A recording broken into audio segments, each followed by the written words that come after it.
I want to talk about the idea of a quarterback controversy. I'm curious how you would handle it if you had two guys who are very, very similar. They're both very similarly effective. What beyond their play on the field, or I guess, what are your deciding factors beyond just they're very similar, would help you decide a starting quarterback? This is a good question because I think it very much, honestly, very much depends on how we're operating offensively. So there have been years where I've been tempo, no huddle, like we play incredibly fast pace. And I think in that type of offense, you're looking for a level of decisiveness and kind of swagger, and not a kid that's not necessarily going to second guess himself. You want somebody that's gonna go make plays and not make apologies. But if you're operating at a little slower pace and you're in the huddle a lot more, then that player is becoming much more of like a visual and auditory center for your team. And so that your team is literally looking at this player as he or she is calling plays. Like that's really important, right? Like you need to make sure that person can command a team. And so, again, it's tough to say because I think it very much depends on the type of offense you're running and the style that you play with, and your style as a coach even too. I mean, I've had players that have kind of been a little bit more gunslinger, and I hate it, but I love it. It's one of those things where it's like it frustrates me, but I've also kind of encouraged them to be that, and so making sure that I balance that out, but.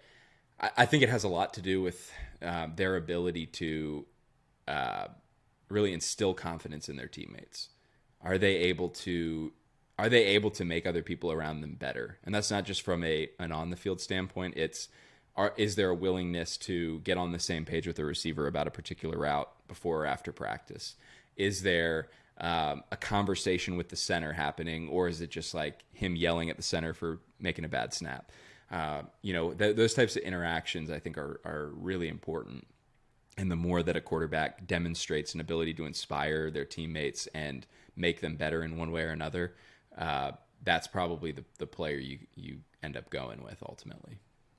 Do you ever, I guess I'm curious, is there a moment where maybe it's more about how he makes you feel? Like you're like, hey, I just have confidence in this guy. Whether no matter how he works with the other player, with his teammates, there are times where you're like, hey, this is the guy I trust more. Yeah, I mean, there's a huge part of that from a coaching standpoint of, it's kind of a cliche, but the quarterback does end up being a bit of the quarterback ends up being a bit of an extension of you on the field. And so one of the things that I've tried to do over the years is take a little bit more of a rugby approach to coaching football. And so in rugby, the coaches are up in the booth like during the game. There's nobody on the field. And so they can offer very limited advice or insight throughout the course of a game, obviously halftime and other things like that.